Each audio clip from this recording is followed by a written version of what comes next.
You just got your forever home and you want your garage door to last for the next 20 years. Let's find out how. Welcome to the Garage Authority Podcast, powered by A1. I'm your host, Jonithan Phillips, and today we have a very special guest to talk about how to extend the life of your garage door. So without further ado, I'm going to bring my brother, my Navy brother, because we both did the same job in the military, and it makes me very happy. We were corpsmen. We used to fix people.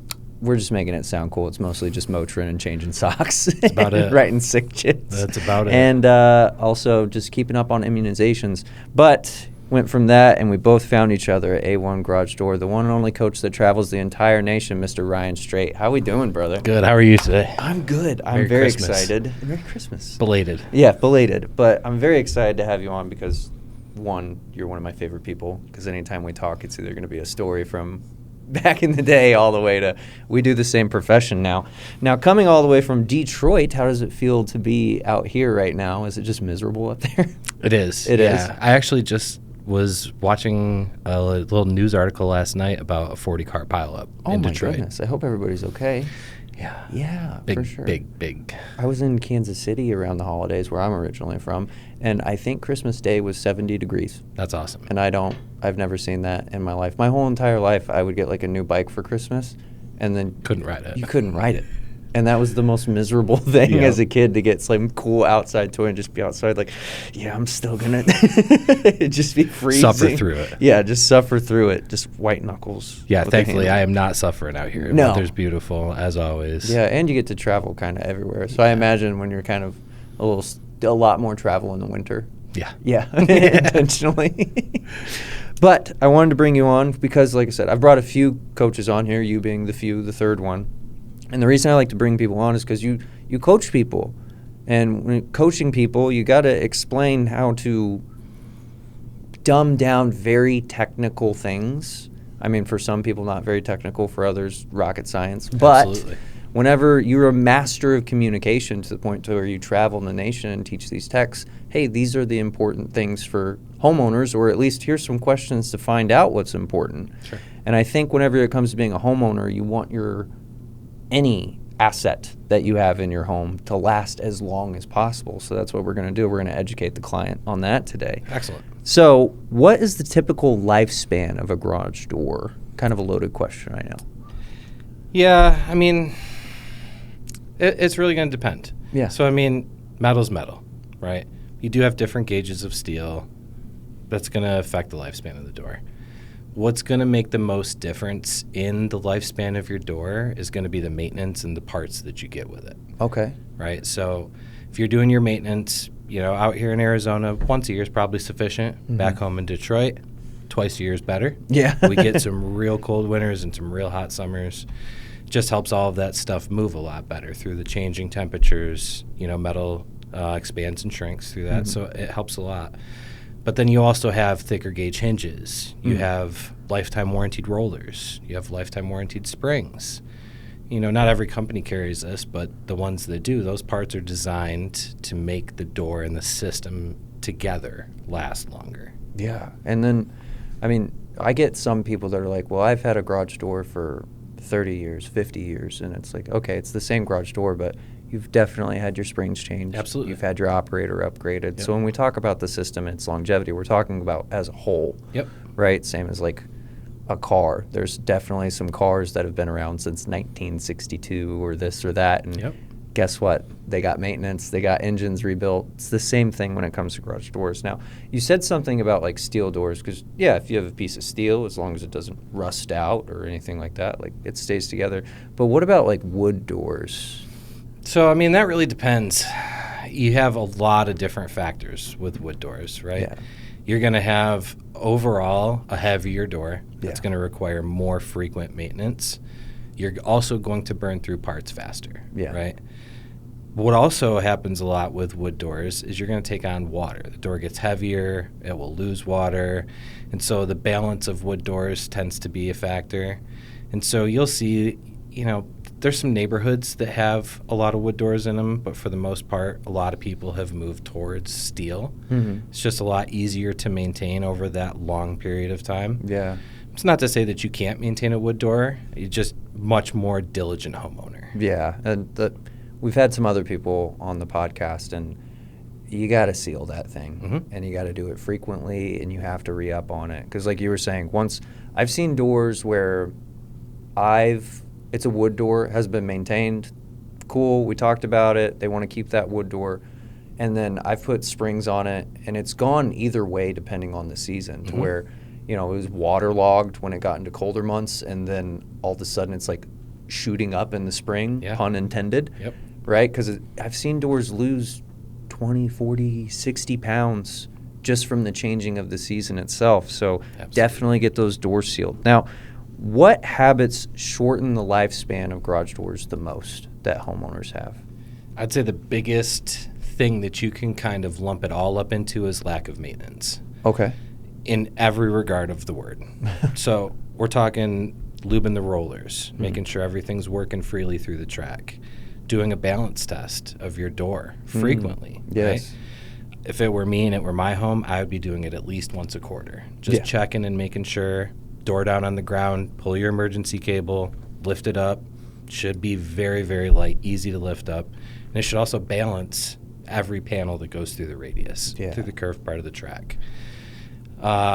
Making sure that all of your hinges are free and lubed up. That's a huge one. A lot of people will go through and they'll spray their hinges, and over time, you know, you opening the garage door will actually free them up a little bit.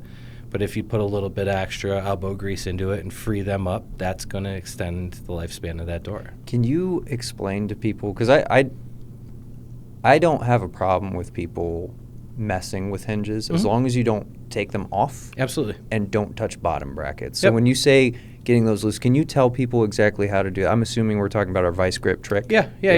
I mean, there's a couple different ways to do it. If you are mechanically inclined and you have tools, they have step-up bits, and if you put a cloth around that, you can stick it in the side of a hinge, run it, and that will spin that hinge free. The vice grip trick or pliers, that's an easy one. It's very easy, won't cause any damage to the hinge as long as you don't squeeze too tight. Yeah. So you put that vice grip just slightly on the hinge after you lubricate it, the one that actually spins, and then you just kind of work it back and forth. It gets that worked in and kind of breaks it loose, and we don't have to run so many cycles putting pressure on the other parts to just kind of break that hinge loose. Now, how does climate matter as far, because you were talking about Detroit, but I mean, you travel all over the country. You go to, you know, Houston, Florida, Atlanta, you're up in the cold, you come out here to Phoenix. Like, how have you seen traveling to all these different areas on how this affects homeowners and their garage doors? It makes a huge difference in the climate. If you have a really, really hot climate and you have plastic parts on your door, that stuff dry rots faster than in a climate that has more moisture in the air, right? Right. Keeps that stuff more supple and soft longer. If you have a place that gets really excessive cold and hot in the summer and in the winter, your garage door actually shrinks and expands more than people realize it does. And so you'll go to a place where there has been an install that wasn't done maybe up to snuff, and you have a door that has shrunk or expanded in that track, and now it's binding up. Right. So the climate of where you are in the garage door, places on the coast, you have salt in the air, right? Yeah. Metal starts to rust faster. Places in the east where they use salt on the ground still, stuff on the ground and the bottom of your garage door starts to rust faster. Yeah.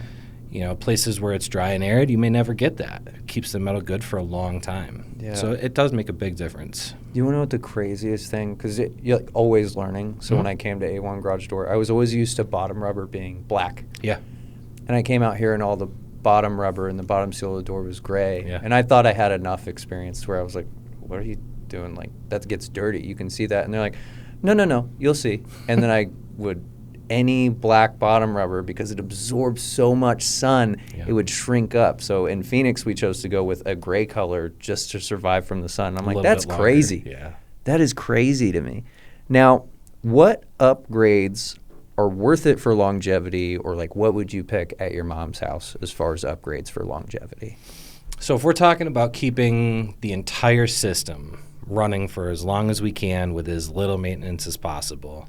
I'm upgrading my rollers. Like we were talking earlier, we're going to get sealed rollers that are going to be 100,000 plus cycle rollers. I'm going to be putting lifetime springs on there, so 80,000 plus cycle springs.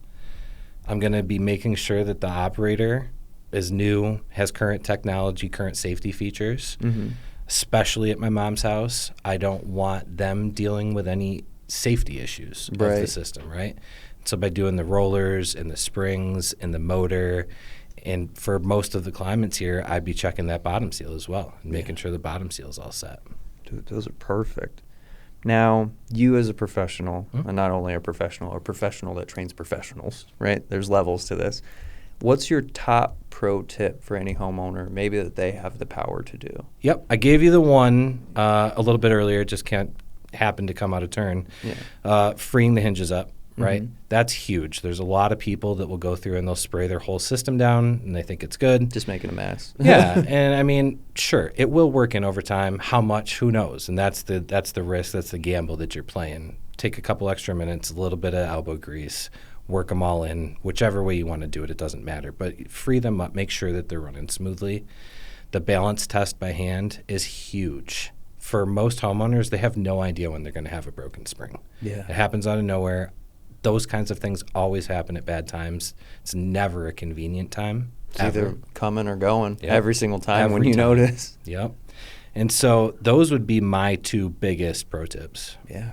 Dude, we've talked about door lifespan. You gave some banger like upgrades that should be done. Power to homeowners that are a little bit DIY within reason. We don't want to touch the torsion system, bottom brackets. Nope. I wouldn't even mess with operators too much, even the box store ones. You set those limits a little bit wrong. Yeah. You might break the door. What on extending the life of your garage door, if you have one final message for the listeners, maybe bring it home?